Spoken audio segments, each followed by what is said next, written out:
मंजर। नमस्कार, मैं विनोद कुमार इस एपिसोड में आपका स्वागत करता हूं, जहां निर्भया गैंगरेप के दोषियों को 20 मार्च को फांसी दे दी गई। इस बीच एक दोषी ने घटना के समय अपने कम उम्र होने की भी दलील दी, जो कोर्ट ने खारिज कर दिया था। एक और दोषी को घटना के वक्त नाबालिग होने की वजह से पहले ही छोड़ा जा चुका है, जबकि माना जाता है कि रेप की प्लानिंग उसी ने की थी। दूसरी ओर एक देश ऐसा भी है जहां सिर्फ 14 साल के लड़कों को सजाए मौत दे दी गई। घटना साल 1944 की है, जब अमेरिका में अश्वेत लड़के यानी काले लड़के को संदेह के बिना पर मौत की सजा सुनाई गई। मन को दहला देने वाली ये घटना उस दौर की है जब अमेरिका में रंग भेद काफी था। अश्वेत लोगों से हर चीज में भेदभाव हुआ करता था। तभी का ये वाकया घटा। सजाए मौत से ये शब्द जब अदालत की चार दीवारी में पुकारा जाता है तो इसकी गूंज अपराधी तक नहीं, आसपास के सभी लोगों के दिलों को छू जाता है। हालांकि जब कोई व्यक्ति ऐसा खतरनाक या कहे कि घिनौना काम करता है, तभी उसे अदालत द्वारा सजाए मौत की सजा सुनाई जाती है।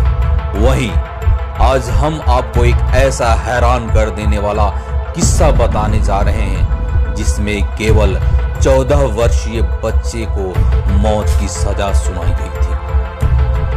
दरअसल ये किस्सा आज का नहीं, बल्कि 75 साल पहले अमेरिका में हुआ है। सबसे हैरानी की बात तो यह है कि 14 साल के बच्चे को सजा सुनाने में अदालत ने केवल 10 मिनट लिए और उस बच्चे को सजाए मौत दे दी गई।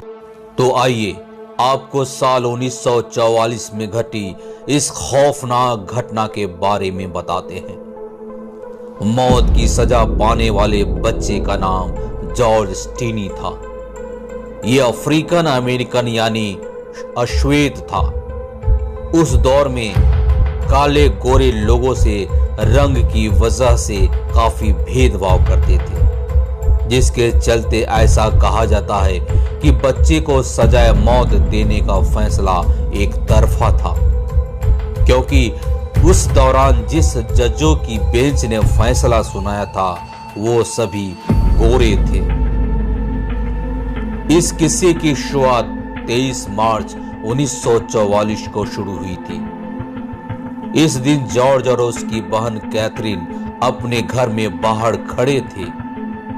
इस दौरान वहां पर 2 लड़कियां, 11 साल की बेटी जून बिनिकर और 8 साल की मैरी एमा थॉम्स किसी फूल को ढूंढने हुए आई थी, जिसके बारे में उन्होंने जॉर्ज और उसकी बहन को पूछा, जिसके चलते उन लड़कियों की मदद करने के लिए जॉर्ज उसके साथ चला गया और फिर बाद में वो अपने घर लौटकर आ गया। लेकिन वहां से वो दोनों लड़कियां गायब हो गई थी। ऐसे में जब गायब हुई दोनों लड़कियों को उनके घर वालों ने ढूंढना शुरू किया, तो इस दौरान मालूम हुआ कि वो आखिरी बार जॉर्ज के साथ देखी गई थी, जिसके चलते वे जॉर्ज के पिता के साथ लड़कियों को आसपास के इलाके में ढूंढने लगे, लेकिन फिर भी वो कहीं नहीं मिली।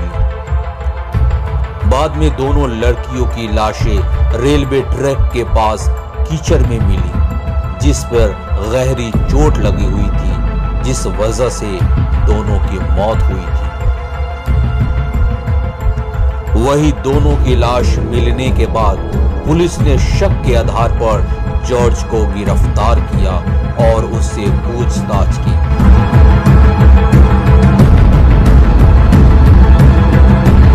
जिसके बाद पुलिस ने बताया कि जॉर्ज द्वारा अपना गुनाह कबूल कर लिया गया है और उसी ने दोनों लड़कियों को मारा है। पुलिस के मुताबिक जॉर्ज 11 साल की बेटी के साथ संबंध बनाना चाहता था, मगर वो 8 साल की मैरी के रहते ये नहीं कर सकता था। तो इस वजह से उसने मैरी को मारने का प्रयास किया और फिर दोनों लड़कियां उससे भिड़ गई। इसके बाद जॉर्ज ने लोहे के रॉड से दोनों लड़कियों के सिर पर मारा, जिससे उसकी मौत हो गई। पुलिस के अनुसार दोनों लड़कियों की चोट इतनी भयंकर थी कि उसके सिर के 4-5 टुकड़े हो गए थे। पुलिस अधिकारी द्वारा एक लिखित बयान दिया गया जिसमें लिखा कि जॉर्ज ने अपनी गलती मान लिया, लेकिन इसमें हैरानी की बात यह रही कि उस लिखित बयान पर जॉर्ज के हस्ताक्षर ही नहीं थे। हालांकि किसी ने भी इस पर ध्यान नहीं दिया। उसके बाद करीब 3 महीनों तक जॉर्ज को कोलंबिया की जेल में रखा गया। इस दौरान जॉर्ज को उसके परिवार तक मिलने नहीं दिया गया था। जॉर्ज के मामले की सुनवाई के लिए केवल एक दिन में ही एक ज्यूरी का गठन किया गया। कोर्ट के द्वारा जॉर्ज के बचाव में वकील चार्ल्स प्लोडन को रखा गया। इन्होंने जॉर्ज के बचाव में केवल एक ही दलील दी कि उसके किसी वयस्क की तरह पेश न आया जाए। हालांकि उस दौर में अमेरिका में 14 साल के बच्चे को वयस्क ही माना जाता था, जिसके चलते चार्ल्स की दलील खारिज हो गई। इस मामले में हैरानी की बात यह रही कि मामले की सुनवाई करने वाले सभी जज गोरे थे, यानी श्वेत थे। सुनवाई के दौरान कोर्ट रूम में 1000 से भी अधिक लोग थे, लेकिन उनमें एक भी काले यानी अश्वेत नहीं था, क्योंकि उसको अंदर घुसने नहीं दिया गया था। इस केस में जज की बेंच ने जॉर्ज के खिलाफ 3 गवाहों को पेश किया गया था, जिसमें पहला लड़कियों की लाश ढूंढने वाला शख्स था, दूसरा दोनों लड़कियों का पोस्टमार्टम करने वाला डॉक्टर। वहीं पोस्टमार्टम रिपोर्ट के अनुसार दोनों लड़कियों के साथ दुष्कर्म नहीं हुआ था। वहीं जॉर्ज के वकील ने कोर्ट में एक भी गवाह पेश नहीं कर सके थे।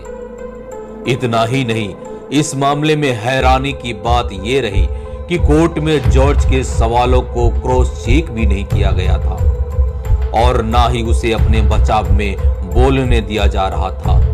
इस मामले के लगभग 2.5 घंटे तक सुनवाई चली और केवल 10 मिनट में ही कोर्ट ने उसे दोषी करार करते हुए मौत की सजा सुना दी थी। इस दौरान एक और खासियत ये थी कि जॉर्ज अपने आप को बेकसूर बता रहा था। हालांकि उसको ये साबित करने के लिए मौका ही नहीं दिया गया। आपको बता दे कि उस दौर में लोगों को मौत की सजा इलेक्ट्रिक चेयर पर दी जाती थी, जिसके चलते जॉर्ज को इलेक्ट्रिक चेयर से बांधा गया। ऐसा कहा जाता है कि जॉर्ज की लंबाई 5 फीट से भी कम थी, जिस वजह से वो कुर्सी पर फिट नहीं हो पा रहा था, जिसके चलते उसे किताबों पर बैठाया गया। कुछ लोगों का कहना है कि वो किताब बाइबिल थी। वहीं जॉर्ज को इस तरह से बैठाने के बाद 2400 वोल्ट का बिजली का तेज झटका दिया गया।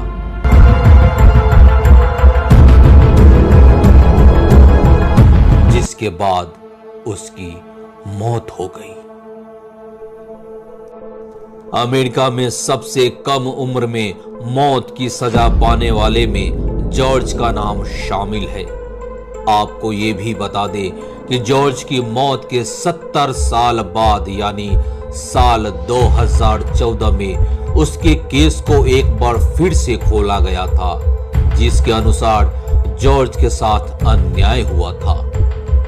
जॉर्ज के बयान साफ नहीं थे, जिससे ये पता चले कि उसी ने दोनों लड़कियों का खून किया था, जिसके चलते उसे बेगुनाह करार दिया गया। आपको बता दें कि इस मामले को अमेरिका के कानूनी इतिहास में एक काला अध्याय माना जाता है।